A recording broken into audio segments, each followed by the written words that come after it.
Welcome back to the math warriors. UPSI के जो लोग फॉर्म भर रहे हैं बहुत ही ज़्यादा कंफ्यूज हो चुके हैं, क्योंकि उनको कोई भी चैनल ऑथेंटिक जानकारी नहीं दे पा रहा, क्लियर कट बातें नहीं बता पा रहा। मैं गारंटी दे रहा हूँ, कोई भी कैंडिडेट किसी भी प्रकार से गुमराह हो, कंफ्यूज हो, ठीक है, ये वीडियो देख ले।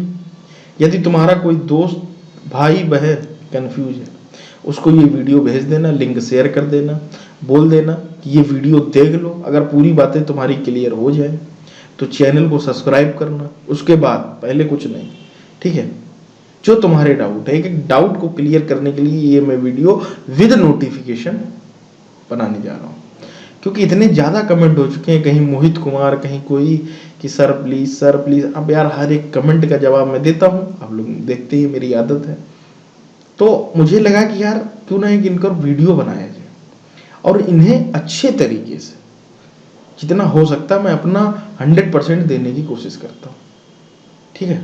तो आपके जो भी डाउट है, आपका डिग्री के लेकर, ठीक भाई, डिग्री का डाउट खत्म कर दूंगा, फोटो का भी डाउट खत्म कर दूंगा, दोबारा फॉर्म भर रहे हो, रिजेक्ट होगा क्या होगा उसका भी डाउट क्लियर कर दूंगा। अगर कोई गलती हो गई, किस प्रकार की गलती हुई है, क्या एफिडेविट से काम चल जाता है बाद में, वो भी बता दूंगा।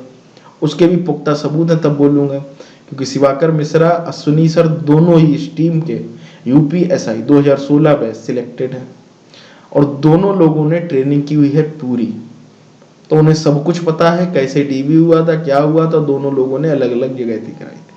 शिवाकर मिश्रा जी ने गोरखपुर से और अश्विनी सर ने कानपुर से कराई थी, ठीक है। तो चलिए शुरू करते हैं बिना किसी टाइम पास के इस वीडियो को। चैनल को सब्सक्राइब करिए, लाइक करिए, शेयर करिए, ठीक है। तो शुरू करते हैं। आपके सामने नोटिफिकेशन दिख रहा है। हम लोग चलते हैं नीचे की ओर, जहां हमारे काम की बातें लिखी हुई हैं। पहली बात तो हम लोग खुद कभी नोटिफिकेशन अच्छे से पढ़ते नहीं, ठीक है। अगर तुम अच्छे से नोटिफिकेशन और सारा कुछ पढ़ लो तो मुझे नहीं लगता कभी कोई कंफ्यूजन रहेगी आप लोग, ठीक है।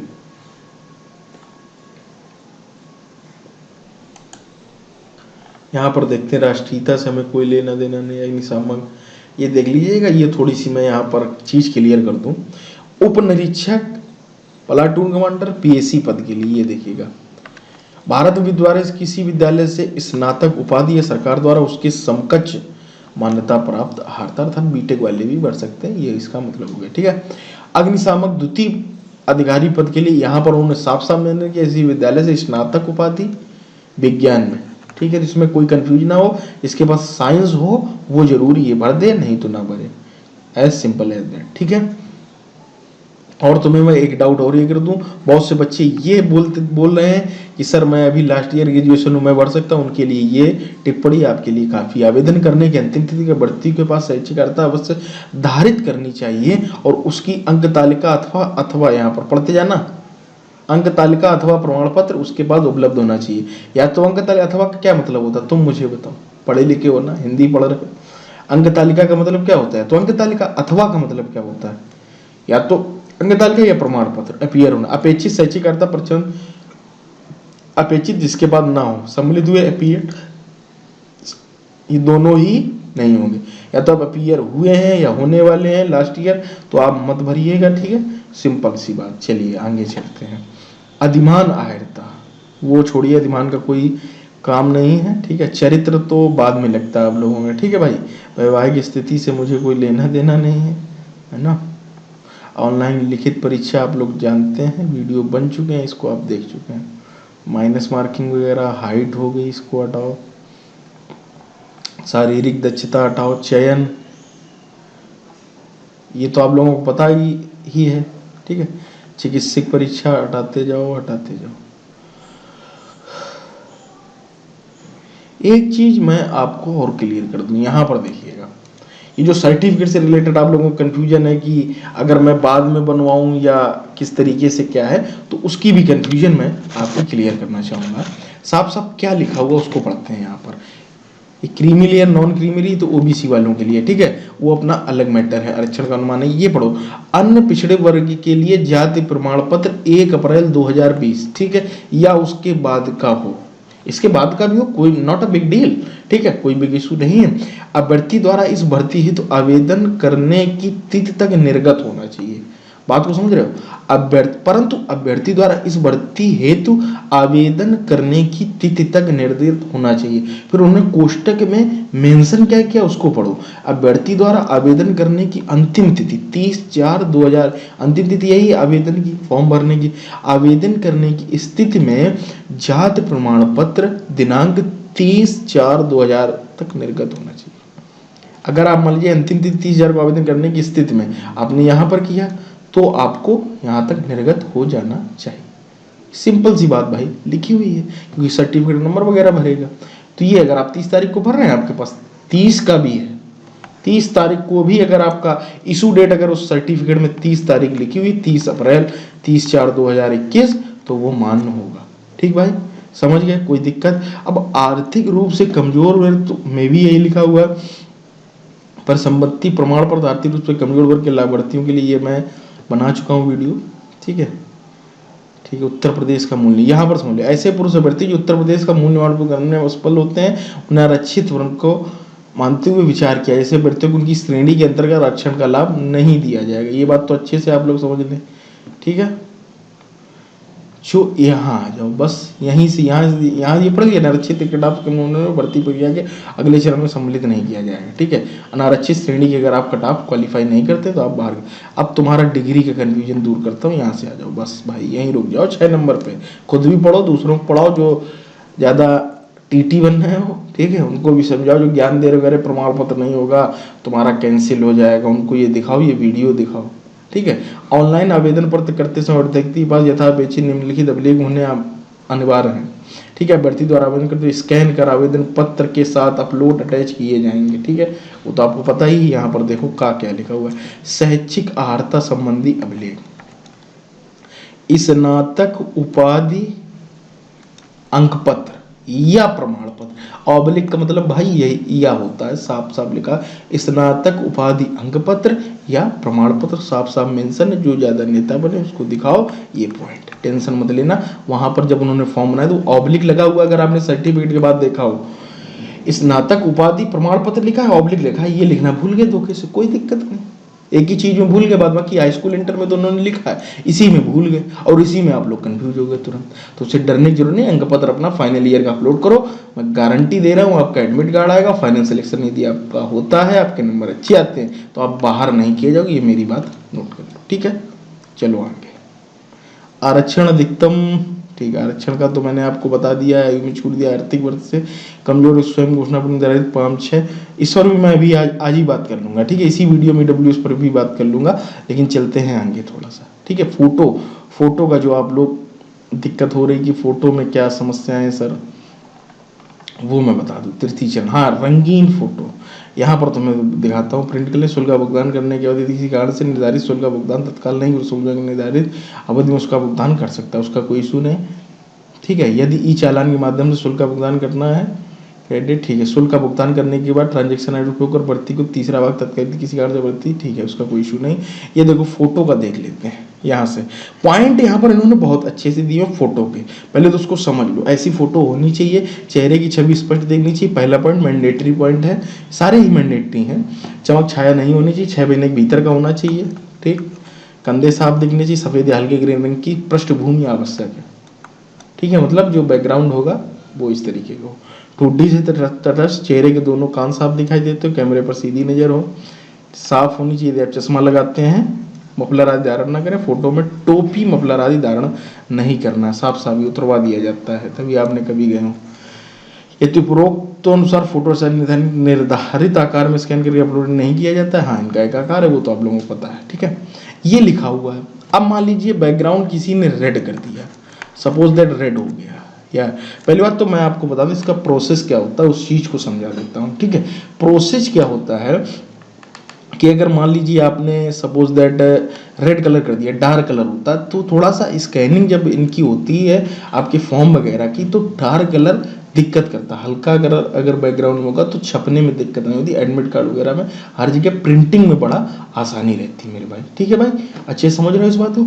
तो अगर इफ एनी केस, ठीक है, आपने बैकग्राउंड रेड हो गया, लेकिन फोटो आपकी क्लियर है, फोटो क्लियर है, मैं आप क्लियर कर दूं, फोटो साफ सुथरी, कंधे दिख रहे हैं, चेहरा दिख रहा है, कान दिख रहे हैं, सब कुछ दिख रहा है, चश्मा लगाया हुआ तो चमक नहीं है, सब कुछ साफ, हल्का सा बैकग्राउंड डार्क है तो या नीला है, कुछ भी है तो एडमिट कार्ड आपका आएगा, टेंशन मत लेना। मैं आपको बता रहा हूँ क्यों आएगा, उसका भी कारण बता रहा हूँ।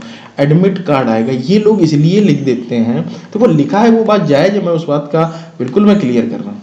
क्योंकि ऐसा क्यों बोल रहा हूँ, अब अगर आप दोबारा फॉर्म भरोगे तो साफ साफ अभी आगे मैं आपको पढ़ाऊंगा, अगर एक से दो एक ही डिटेल के अगर दो कैंडिडेट ने फॉर्म भरे तो रिजेक्ट कर दिया जाएगा।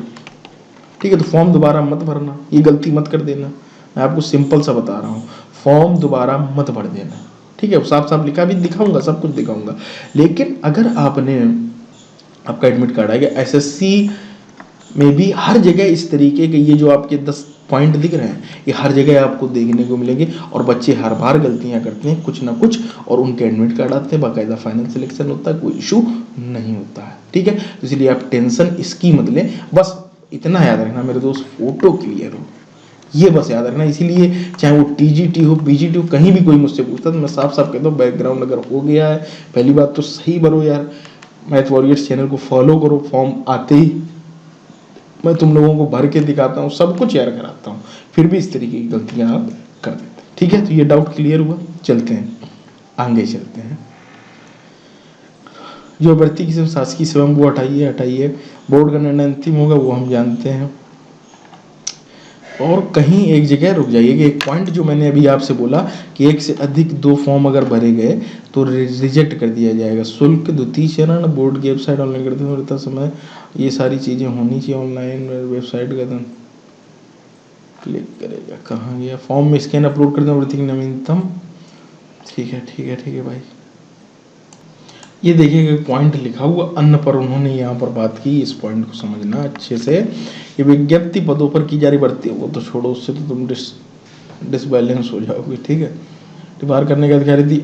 हाँ, ये पॉइंट नंबर 4, अभ्यर्थी केवल एक आवेदन पत्र भरेगा। ठीक है, बोर्ड केवल ऑनलाइन आवेदन पत्र स्वीकार करेगा, एक से अधिक आवेदन भरने वाले अभ्यर्थी का आवेदन पत्र बोर्ड द्वारा निरस्त कर दिया जाए।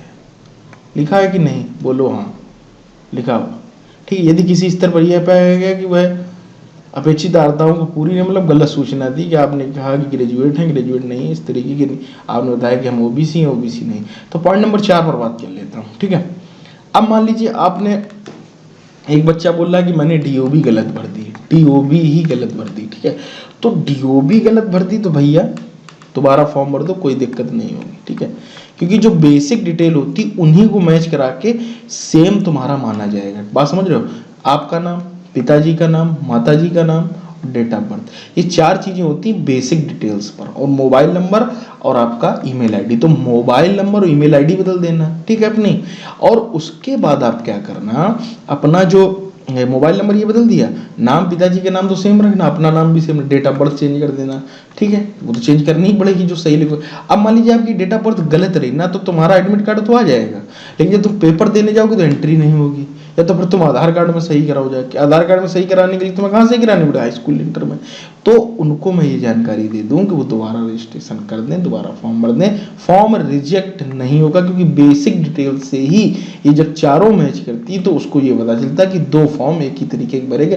बाद बाकी तुम्हारा कोई दुश्मन वहां पर नहीं बैठा है बोर्ड में कि वो तुम्हारी फोटो मिला के देखे, अरे यार ये तो ज्यादा होशियार बनना, तो एक दूसरी फोटो हल्के ग्रे कलर में खिंचवा लेना, और क्या बताएं। फॉर्म रिजेक्ट नहीं होगा, गारंटी दे रहा हूँ, डिटेल भर के फॉर्म भर दो। ठीक है, अब मान लीजिए किसी ने गलती कर दी, मार्कशीट नंबर में या अंक भरने में गलती कर दी। ठीक है, वहाँ और कोई अंक तो मांगे नहीं, उसने केवल पास मांगा है। मान लीजिए आपने गलती कर दी, 9 का 6 लिख दिया, 6 का 9 लिख दिया, दोबारा फॉर्म मत भर देना। मैं आपको अच्छे समझो, फॉर्म दोबारा मत भरना।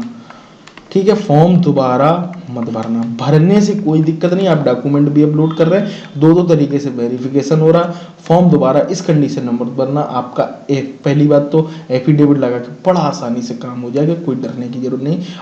अगर इन चीज़ों में कहीं आपने गलती की तो दोबारा फॉर्म भर दो, रिजेक्ट नहीं होगा। तीसरी बात मैं ये बताना चाहूँगा, अगर हल्की फुल्की गलती होगी, मार्कशीट नंबर और इन सब चीज़ों में सर्टिफिकेट नंबर की जगह सीरियल नंबर की जगह कुछ और भर दिए, कुछ भी रहा, तो उस कंडीशन में आप टेंशन कतई न लें, आपका फॉर्म रिजेक्ट नहीं होगा। आप आगे चलकर आप एफिडेविट लगाकर भी काम कर जाएगी, क्योंकि आपके ये सारे डॉक्यूमेंट्स वहाँ फॉर्म में अपलोड है। बस डॉक्यूमेंट अपने सही अपलोड करना, साफ साफ उसमें एफिडेविट भी लिखवाया गया कि तुम्हारे डॉक्यूमेंट उस फॉर्म के साथ संलग्न हो चुके हैं। ठीक है, जब आप फाइनल प्रिंट आउट निकालते हैं उसमें नाम तक लिखा होता है ना भाई। तो इस चीज़ को अच्छे से समझ लो। तो डॉक्यूमेंट आपके लगे हो तो आप कहीं मतलब फॉर्म मतलब डॉक्यूमेंट गलत मत अपलोड करना, बात समझ रहे हो। तो इसलिए अच्छी तरीके से ये वीडियो मैंने बनाया, समझाने की कोशिश की, सारे डाउट्स एक साथ लेकर समझाया, पीडीएफ लेकर समझा रहा हूँ, लाइव भी हूँ आप लोगों के साथ। तो जुड़े रहें मैथ वॉरियर्स के साथ इसी उत्साह और उम्मीद के साथ। मिलते हैं अगले वीडियो में। अगर आपको वीडियो अच्छा लगा तो लाइक शेयर सब्सक्राइब अब तो बनता है, क्योंकि आपके सारे कन्फ्यूजन मैंने इस वीडियो में क्लियर कर दिए। अगला वीडियो अगर आप लोग कहेंगे तो EWS का जो ये सेल्फ डिक्लेरेशन से लेकर कोई दिक्कत आ रही तो वो मैं आप लोगों को जरूर क्लियर कर दूंगा, टेंशन मत लीजिए। जुड़े रहिएगा मैथ।